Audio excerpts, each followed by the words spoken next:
예, 지난주에 우리는 예수 믿고 하나님과 화평을 누리는 성도들에게 닥치는 현실적인 문제를 다루었습니다. 모든 성도들이 예수님을 구세주로 영접하고 새로운 삶을 시작할 때 여전히 죄의 뿌리가 그 인격 속에 남아 있어서 과거의 모습을 청산하지 못하는 이런 자신을 발견하게 되는 거지요. 그러면서 이제 갈등하게 되는 겁니다. 여기에 대해서 바울은 6장에서 그 비결로 세례를 강조했습니다. 그리스도와 함께 죽고 그리스도의 부활에 연합된 존재로 자신을 여기면서 의의 무기로 하나님께 드리겠다고 결단하는 자들이 받는 것이 세례라고 했잖아요. 그래서 이렇게 이제 세례가 무엇인지 잘 알고 세례를 받고 그리고 순간순간 자신이 하나님 앞에 세례받은 자임을 기억하게 되면은 우리가 점차적으로 죄의 영향권에서 벗어나서 우리 인격 속에 하늘의 생명이 더 풍성히 자라고 역사하게 된다고 말씀드렸어요. 그런데 그렇게 살아간다 할지라도 우리가 온전한 모습으로 하나님 앞에 서는 것은 요원한 모습이에요. 하나님 앞에 온전히 서기가 어려운 것이 솔직한 우리의 실존의 모습입니다. 여전히 세상의 유혹에 넘어지고 쓰러지는 자신의 모습을 발견하는 거지요. 그래서 바울은 7장에서 그 죄의 뿌리를 제거하고 더욱 풍성한 하늘의 생명을 누리는 이 두 번째 비결을 제시하고 있어요. 그 내용이 7장인데 우리가 귀를 쫑긋 세워서 과연 그 비결이 무엇인지 어떤 비결을 제시하는지 한번 잘 들어보시기를 바랍니다. 1절을 보겠습니다. 형제들아 내가 법하는 자들에게 말하노니 너희는 그 법이 사람이 살 동안만 그를 주관하는 줄 알지 못하느냐 그랬어요. 여러분 어떤 법을 우리가 만들면 그 법이라는 것은 사람이 사는 동안만 유효한 거예요.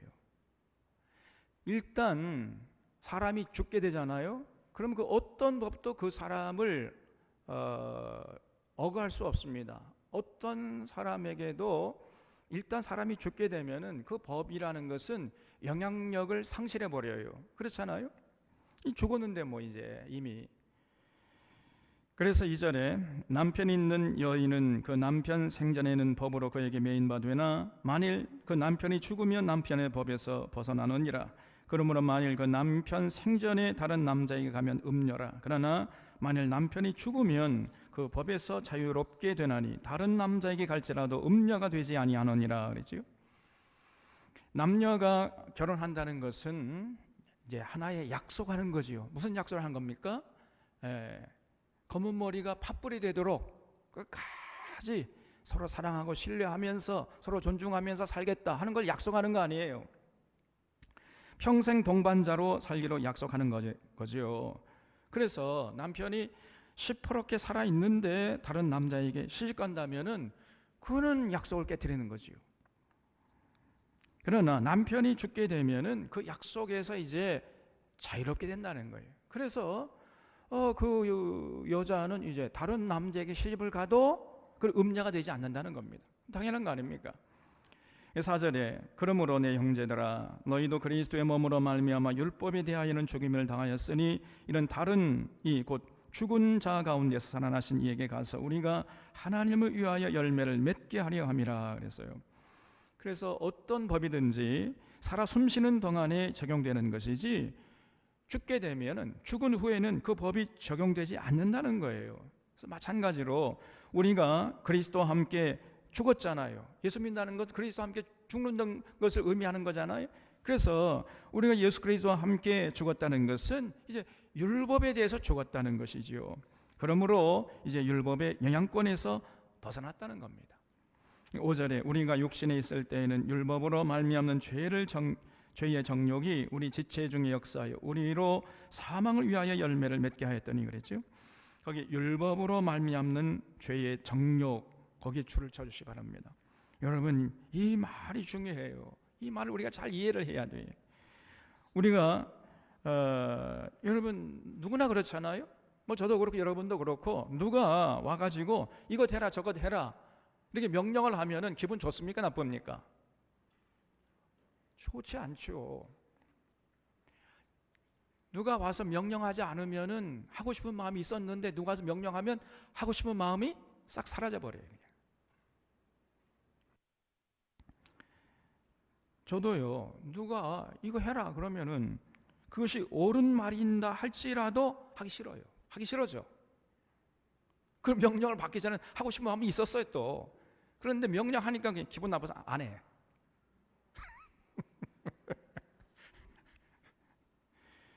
우리 학생들 그렇잖아요. 부모님이 공부해라 이놈아. 에?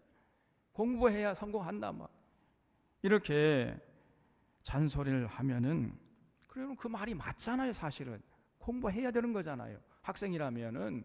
근데 그 말이 맞지만은 부모가 공부하라 그러면 하기 싫어져요. 안 합니다 그냥. 저도 그랬어요 옛날에. 안 해버려. 잔소리하면 화가 나는 거지요. 여러분 이것이 바로 율법으로 말미암는 죄의 정욕이라는 거예요. 우리 속에 죄의 정욕이 있어가지고 자꾸 율법의 명령을, 그 명령이 우리에게 사실은 좋은 거예요. 우리에게 유익한 것이고 우리를 건강하게 하고 우리를 행복으로 이끄는 비결인데, 그런데 자꾸 율법이 이거 해라 저거 해라 자꾸 명령하니까, 그러니까 오히려 기분 나빠가지고요 그 죄의 정욕이 이제 우리 마음속에 막 살아나는 거예요. 그래가지고 율법을 정면으로 거스르게 한다는 것입니다. 그래서 사망의 늪으로 끌고 가는 거지요. 그래서 이스라엘 백성들이 차라리 율법이 없었을 때는 잘 했는데 율법이 오니까 죄의 정욕이 살아나가지고 그 율법을 이제 안 지키는 쪽으로 가더라는 거예요. 그러니까 율법 자체는 전혀 문제가 없지요. 율법 자체는 사실 아무런 문제가 없고 우리에게 유익하고 좋은 것인데, 그런데 우리 안에 이 죄의 정욕이라는 것이 있어가지고 율법이 좋은 것임에도 불구하고 자꾸 반발하는 거지요. 그래서 우리로 하여금 우리에게 유익한 율법을 범하게 해서 결국 이 죄를 짓게 하는 거죠. 그러면 죄의 삭시 뭐지요?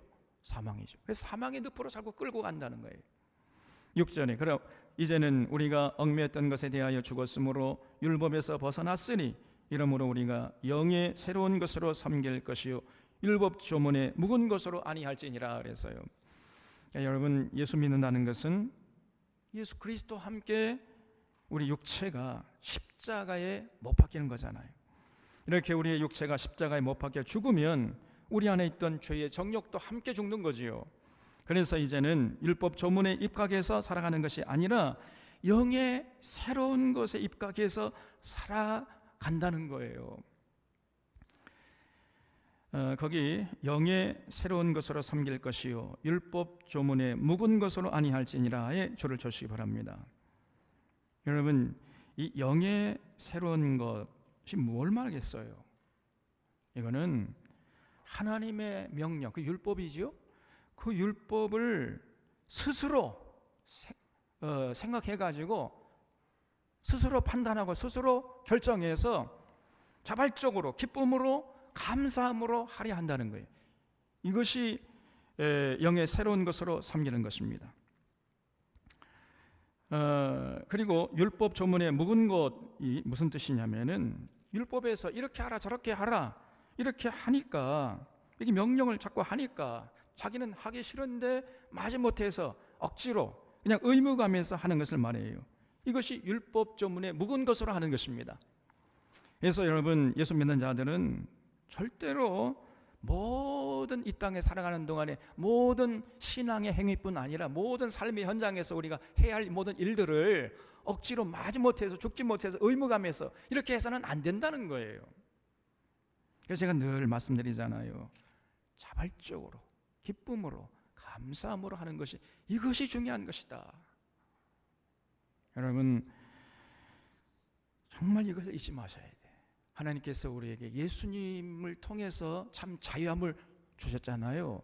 그 자유함을 가지고 여러분 이제 더 이상 종의 노릇을 하면 안 돼요. 우린 자유인이에요. 그래서 내가 스스로 판단하고 내가 스스로 결정해서 내가 스스로 자발적으로 해야 하려고 하는 이런 모습을 절대 잊지 마셔야 됩니다. 누가 하라고 하기 때문에 억지로 마지못해서 체면치레로 그러려면 차라리 하지 마세요. 제가 늘 그렇게 얘기하잖아요. 헌금 안 하면 저주받는다. 헌금해야 복받는다. 그러니까 헌금해. 절대 그런 차원에서 하지 마시기 바랍니다. 우리 사랑하는 사랑하는 교우들은 무슨 말인지 이해가 되시죠? 그것은 율법에 묵은 것으로 하는 거예요. 예수 믿는 사람들은 절대 더 이상 율법 조문에 묵은 것으로 해서는 안 되고 영의 새로운 것으로 섬겨야 하는 것입니다. 그래서 예수 믿으면 그 예수님 주시는 자유함을 가지고 자발적으로 스스로 자신의 온 인격을 동원해서 판단하고 스스로 하는 거예요. 스스로 자기가 알아서 해야 돼. 그래서 하나님의 뜻을 잘 분별해서 그것을 받들려고 하는 이런 모습을 하나님 앞에서 잃지 말아야 된단 말이에요. 그런데 그렇게 살아야 되는데 현실이 그렇게 만만치 않다는 것이에요.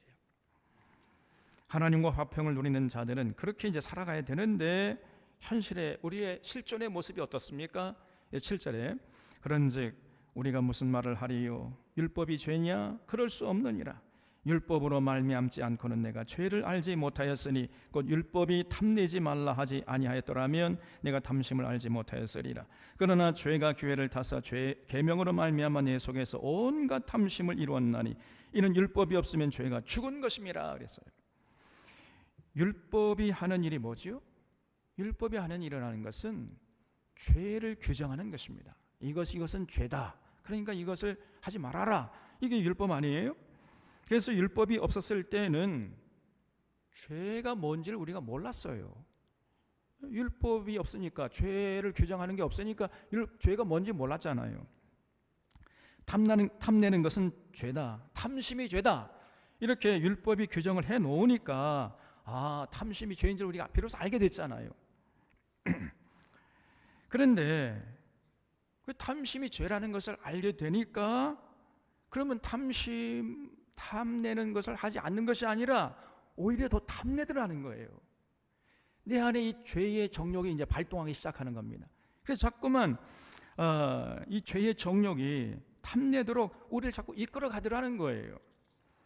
그래서 9절에 전에 율법을 깨닫지 못했을 때에는 내가 살았더니 계명이 이르되 죄는 살아나고 나는 죽었도다 그랬어요. 율법이 오기 전에는 무엇이 죄인지도 모르니까 죄를 잘 짓지 않을 수 있었는데 율법이 와서 무엇이 죄인지 알게 되고 자꾸 그것을 금하니까 오히려 그냥 반발 심리가 작동돼 가지고 우리 안에 이 죄성이 살아나 가지고 오히려 그 죄를 짓도록 역사하더라는 거예요. 그래서 10절에 생명에 이르게 할 그 계명이 내게 대하여 도리어 사망에 이르게 하는 것이 되었도다. 죄가 기회를 타서 계명으로 말미암아 나를 속이고 그것으로 나를 죽였는지라 그랬어요. 그래서 계명이란 이 율법이라는 것은 원래 하나님께서 우리를 복되게 하려고 주신 거 아닙니까? 그런데 우리 속에 있는 이 죄의 정욕이 문제예요. 이게 자꾸 반발해가지고 우리를 죽음으로 끌고 가더라는 것입니다. 그래서 12절에 이로 보건대 율법은 거룩하고 계명도 거룩하고 의로우며 선하도다 그래서요. 사실은 계명 자체는 아무런 하자가 없다는 거지요.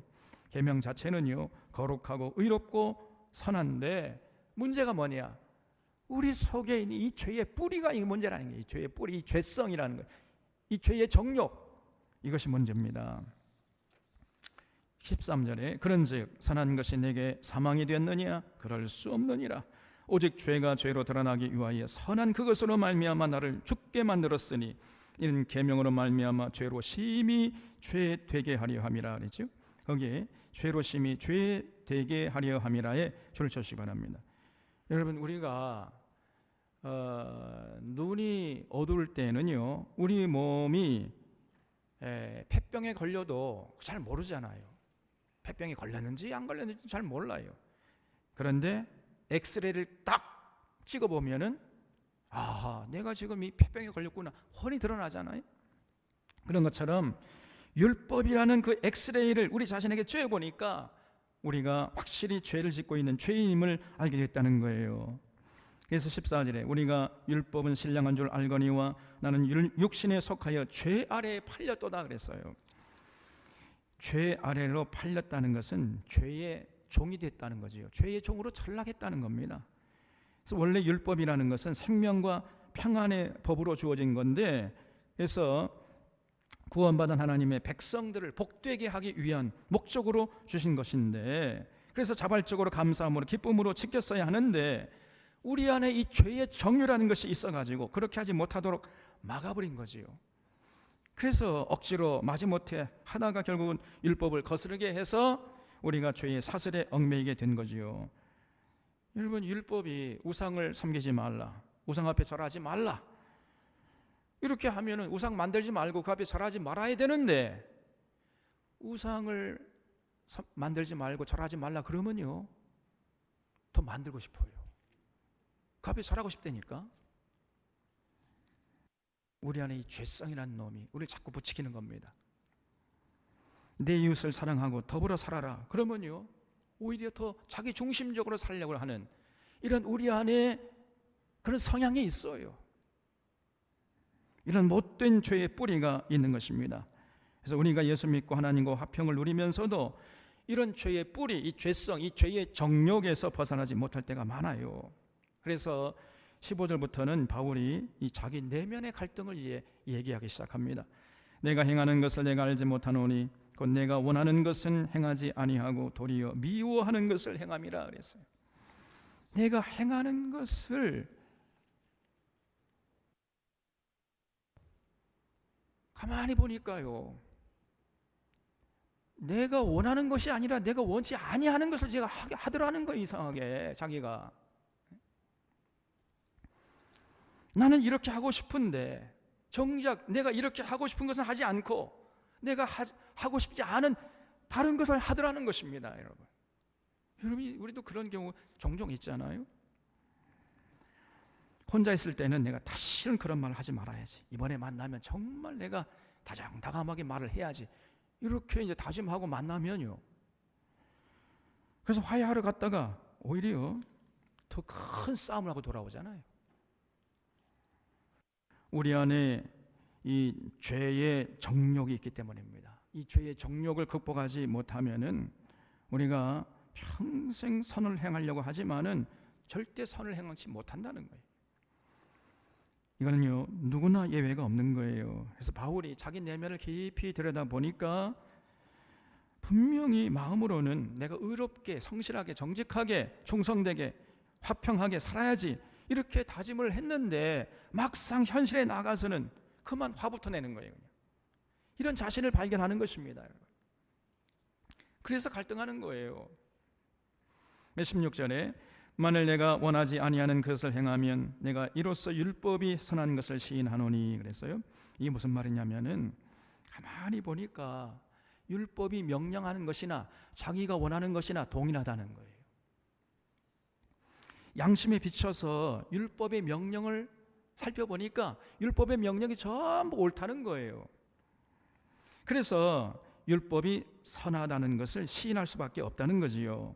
그런데 문제는 그 선한 율법을 행하지 못하도록 자꾸만 우리 안에 죄의 정욕이 가로막는 거예요. 이게 문제라는 것입니다. 그래서 17절에 이제는 그것을 행하는 자가 내가 아니요 내 속에 거하는 죄니라 그랬어요. 내가 아니요 내 속에 거하는 죄니라에 줄을 쳐주시기 바랍니다. 예수 믿고 하나님과 화평을 누려도 때때로 이 죄의 정욕이라는 것이 살아있어 가지고 율법을 행하지 못하게 하고 오히려 율법을 거스르는 이런 악한 짓을 행하게 한다는 거예요. 그래서 이제 18절부터가 이게 오늘 7장의 결론이에요. 이 18절부터가 이제 본론이 나오는데 내 속 곧 내 육신에 선한 것이 거하지 아니하는 줄을 아노니 원함은 내게 있으나 선을 행하는 것은 없노라. 내가 원하는 바 선은 행치 아니하고 도리어 원치 아니하는 바 악을 행하는도다 그랬어요. 만일 내가 원하지 아니하는 그것을 행하면 이를 행하는 자는 내가 아니요 내 속에 거하는 죄니라. 그러므로 내가 한 법을 깨달았노니 곧 선을 행하기 원하는 나에게 악이 함께 있는 것이로다. 내 속사람으로는 하나님의 법을 즐거워하되 내 지체 속에서 한 다른 법이 내 마음의 법과 싸워 내 지체 속에 있는 죄의 법으로 나를 사로잡는 것을 보는도다 그랬죠. 이 바울이 자신의 인격 속에 두 가지 성향이 있다는 거예요. 선을 행하기 원하는 성향이 있는가 하면 악을 행하기 원하는 성향이 있다는 거예요. 이 두 가지 성향이 한 인격 속에 공존해 있다는 것입니다. 하나님의 법을 즐거워하는 성향이 있는가 하면 죄의 법을 즐거워하는 성향이 있어요. 그런데 이 두 성향이 늘 공존하면서 티격태격 싸우는데 결국 누가 이겨요? 그렇죠. 악을 행하기 원하는 성향이 이기더라는, 죄의 법을 따르고자 하는 성향이 이기더라는 것이에요. 여러분, 이런 바울의 고백이 바울에게만 국한되는 것입니까? 우리들과는 상관없는 것입니까? 아니죠. 우리 똑같은 거예요. 우리에게도 바울처럼 상반된 두 가지 성향이 늘 한 인격 속에 공존하면서 갈등을 일으키는 것입니다. 하나님의 법을 즐거워하는 성향이 있는가 하면 죄의 법을 즐거워하는 성향이 있어요. 하늘의 것을 추구하려는 성향이 있는가 하면 땅의 것을 추구하는 성향이 있는 것입니다. 성령을 따라 살고자 하는 성향이 있는가 하면은 육체를 따라 살고자 하는 성향이 있어요. 제가 대학 때는 화학을 전공했습니다.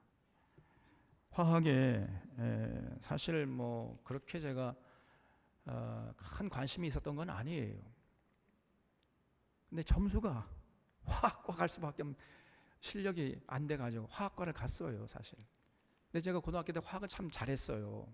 그래서 뭐 이거 화학과나 가자 이런 심적으로 갔는데 화학과 들어가 보니까 진짜 재밌더라고. 화학의 모든 과목들이 진짜 재밌어요. 근데 정말 어려운 과목이 하나 있었는데 그게 뭐냐? 양자역학이라는 과목이었어요. 양자역학. 여러분, 우리 눈에 보이는 이런 거시적인 세계를 다룬 법칙, 그건 이제 뉴턴의 법칙이죠. 뉴턴의 역학입니다. 그런데 이 뉴턴의 법칙은 우리 눈으로 볼 수 없는 아주 미세한 세계, 이 전자나 양자의 세계는 맞지 않는다는 거예요. 그래서 이 양자들의 움직이는 법칙을 연구하는 것을 양자역학이라 했어요. 그런데 이 양자역학의 핵심적인 원리가 뭐냐면요, 불확정성의 원리예요. 이 불확정성의 원리는 이 전자의 위치를 딱 부러지게, 지금 어느 곳에 있다라고 딱 부러지게 정할 수가 없다는 거예요. 대충 어디 있다고는 말할 수 있지만은 지금 이곳에 있다 이렇게 딱 부러지게 말할 수가 없다는 겁니다. 왜냐하면은 어디 있다고 하는 순간 그 전자는 이제 움직여 버려 가지고 다른 곳에 가 있는 거예요. 그렇기 때문에 전자의 위치를 확정할 수가 없다는 거예요. 이것이 불확정성의 원리입니다.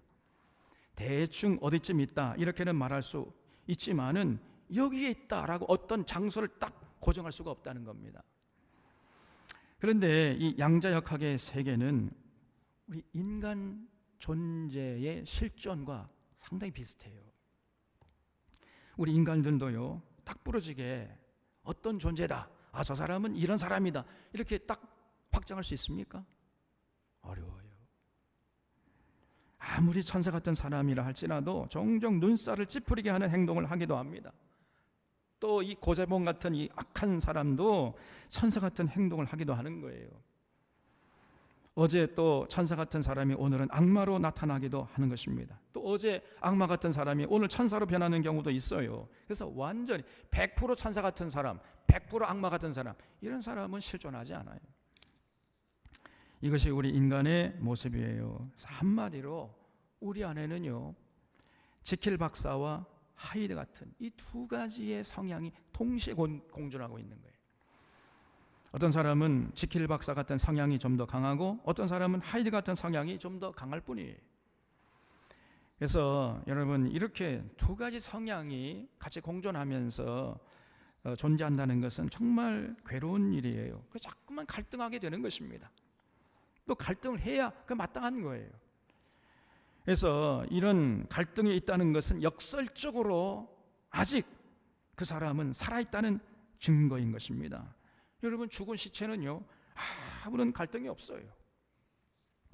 불신자가 하나님의 말씀대로 살지 못했다고 갈등하거나 고민하거나 탄식하는 그 모습 봤습니까?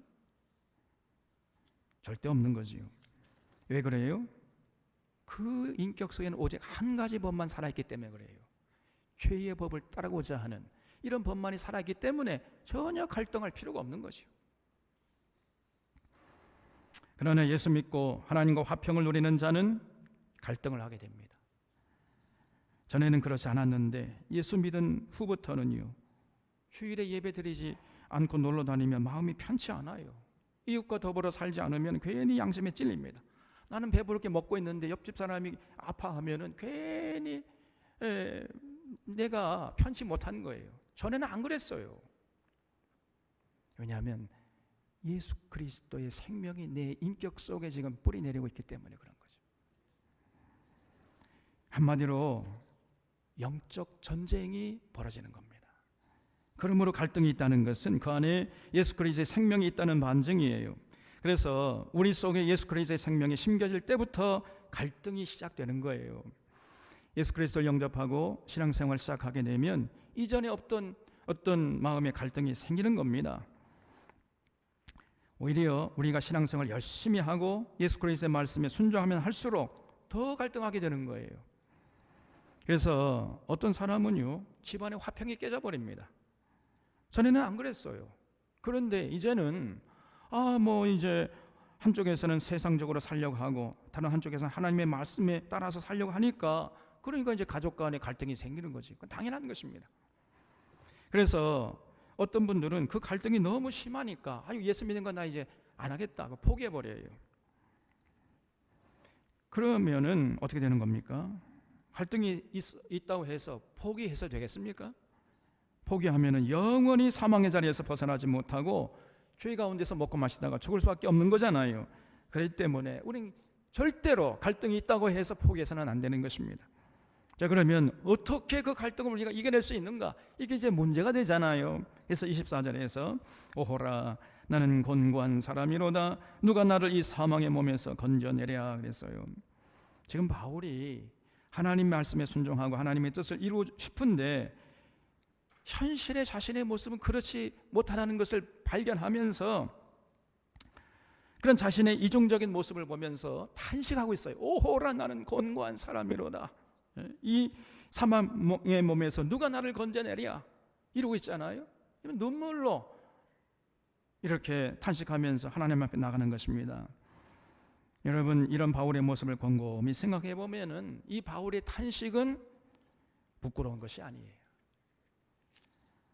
오히려 이런 모습이 있어야 이 신앙인의 정상적인 모습이란 말이에요. 오히려 이 탄식이 없는 것이 비정상입니다. 왜 그래요? 오라의 탄식은 우리가 하나님 말씀대로 살지 못했을 때 오는 죄책감이고 회개의 눈물이기 때문입니다. 예수 믿고 하나님과 화평을 이루게 되면은 스스로 죄 짓기를 원하는 사람은 아무도 없어요. 그러나 누구나 예외 없이 살아있는 동안에 자꾸만 자기 안에 있는 이 죄의 성향 때문에 이 죄의 성향에 져가지고 죄를 범하는 거예요. 자꾸 죄에 끌려가는 겁니다. 그래서 하루에도 수십 번씩 오호라 하고 탄식할 일들이 일어나는 거지요. 그렇기 때문에 오호라 이런 탄식이 없는 신앙생활이 오히려 문제예요.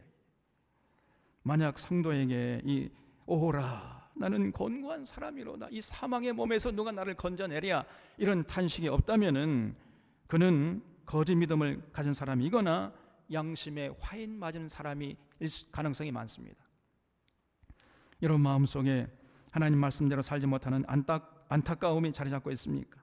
하나님의 법을 따르는 성향과 죄의 법을 따르는 성향이 갈등하고 있습니까? 항상 그 두 성향이 싸우다가 죄의 법을 따르고자 하는 성향이 이겨서 나를 죄의 늪으로 끌고 가는 모습을 보고 있습니까? 그러면 그 사람에게 오히려 하늘의 생명이 살아있다는 반증이에요. 그래서 오라 나는 곤고한 사람이로다 이런 탄식이 있다면은 그것이 오히려 살아있는 신앙인의 모습이란 말이에요. 오라의 탄식은 생명의 탄식이기 때문입니다. 오라의 탄식은 하나님의 영광을 바라보면서 자기의 연약함과 부족함을 깨닫는 성도만이 할 수 있는 탄식이기 때문이에요. 그러므로 이 탄식은 우리 주 예수 그리스도의 생명이 자리 잡고 있음을 반증하는 겁니다. 불신자에게는요 절대로 이런 탄식을 찾아볼 수가 없어요. 주의 법에 사로잡혀가는 자신의 모습을 발견조차 하지 못하기 때문이지요. 여러분 지금 보세요. 저 이 윤석열이나 이 국힘도 하는 짓을 좀 보세요. 예?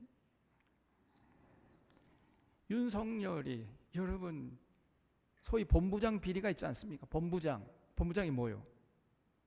본인의 비리.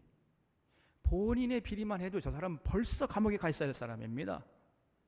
본인의 비리, 그 다음에 본부, 부인의 비리, 장모의 비리, 이게 본부장 비리예요. 네?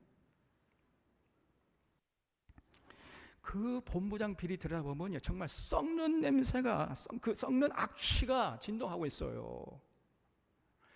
대장동도요, 이 대장동 사태가 여러분 자꾸만 이 국힘당에서는 이재명 비리로 이렇게 몰고 가는데, 그런 프레임으로 자꾸 끌어가는데 완전히 거짓입니다. 여러분, 대장동 비리는 윤석열 비리, 윤석열 게이트예요. 여러분 그걸 꼭 아셔야 돼. 여러분이 그 이번에 2차 대선 후보 토론 때 아주 이재명이요 정말 정확하게 말을 하는 거죠. 대장동 비리 자꾸 꺼내니까 당신이 대장동 설계하지 않았냐 막 그러면서 윤석열이 공격해야 되니까요. 이재명이 뭐라고 그랬습니까? 나는 공익을 설계한 자요, 당신이야말로 배임을 설계한 자다. 이야, 이건 명언입니다. 이게 실체적인 진실이에요. 일심하시기 바랍니다. 이 말, 제 말을 좀 믿어주세요. 그래서 대장동 비리는 윤석열 게이트요, 국힘당 게이트야 이게. 근데 오히려 이거를 지금 이재명이 좀 뒤집어 씌우고 있잖아요. 여러분 그 사람들의 모습 속에서 일만의 양심을 찾아볼 수 있습니까? 저 사람들이 양심에 화인 맞은 사람들이기 때문에 그런 거예요. 그래서 손바닥으로 하늘을 가리려고 하고 국민을 속이려고 하고 있는 것입니다. 절대로 여기 넘어가면 안 돼.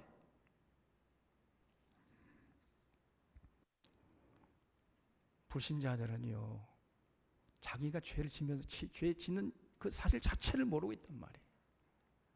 그럴 수밖에 없어요.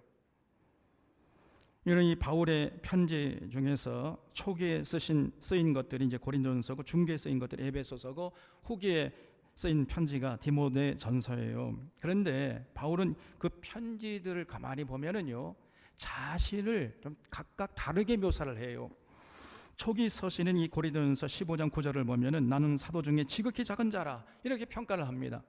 그런데 중기 서신인 에베소서 3장 8절에 보면은 나는 모든 성도 중에 지극히 작은 자보다 더 작은 자다 이렇게 표현을 합니다. 그리고 그래서 사도에서 이제 성도로 자신을 묘사를 바꿔버리죠. 근데 후기 서신인 디모데전서 1장 15절 보면은 아예 나는 죄인 중에 괴수로다 이렇게 자신을 묘사합니다. 그러면 바울이 시간이 지남에 따라 더욱 많은 죄를 지었다는 얘기예요? 사도에서 성도로, 성도에서 죄인으로, 죄수로 이렇게 자신의 모습을 달리 묘사하잖아요. 여러분 더 많은 죄를 지었다는 얘기가 아니고 하나님의 은혜의 빛에 점점 더 깊이 들어갈수록 하나님의 그 강력한 빛이 자신의 심정을 비추어서 더 많은 죄가 보이더라는 거예요. 하나님의 영광을 본 이사야도 그랬잖아요. 화로다 나여 망하게 되었도다 이렇게 가슴을 치는 것과 같은 모습이지요. 그러므로 이 오호라의 탄식은 하나님의 영광을 맛보고 하나님의 그 은혜의 깊은 자리에 있는 성도들의 자연스러운 행동인 것입니다. 오히려 이렇게 애통하는 심정을 잃어버린 사람들이야말로 정말 신앙의 위기라는 사실을 잊지 마셔야 돼요. 남을 구원하고 정작 자기는 구원받지 못할 가능성이 농후한 자가 되는 것입니다. 그래서 25절에 우리 주 예수 그리스도로 말미암아 하나님께 감사하리로다. 그러즉 내 자신이 마음으로는 하나님의 법을, 육신으로는 죄의 법을 섬기노라 그랬어요. 하나님의 법을 섬기려고자 하는 내가 있고 또 죄의 법을 따르고자 하는 내가 있다는 거예요. 두 가지 성향이 항상 싸우는데 항상 누가 이러냐? 죄의 법을 따르고자 하는 성향이 이기더라는 거예요. 그래서 자신을 참 죄 가운데 사로잡아 가는 것을 본다 그랬어요. 바울이 이러니 우리 같은 범인들은 오죽하겠습니까, 여러분? 우리 안에 죄의 뿌리가요 생각보다 깊습니다. 조금만 긴장의 끈을 놓으면 자꾸만 들풀처럼 또 자라나는 거예요. 아무리 제초제를 갖다 뿌려놔도 또 자라나고 또 자라난단 말이에요. 그래서 우리를 자꾸 유혹하고 사망의 늪으로 끌고 가려고 하는 것입니다. 그래서 바울은 이런 자신을 돌아보면서 자신의 부족함과 연약함을 고백하면서 눈물로 주님 앞에 나갔던 것입니다. 그런데 이렇게 하면 할수록 눈물로 탄식하며 주님 앞에 나갈수록 놀랍게도 그 인격 속에 하늘의 생명이 풍성해지더라는 거예요.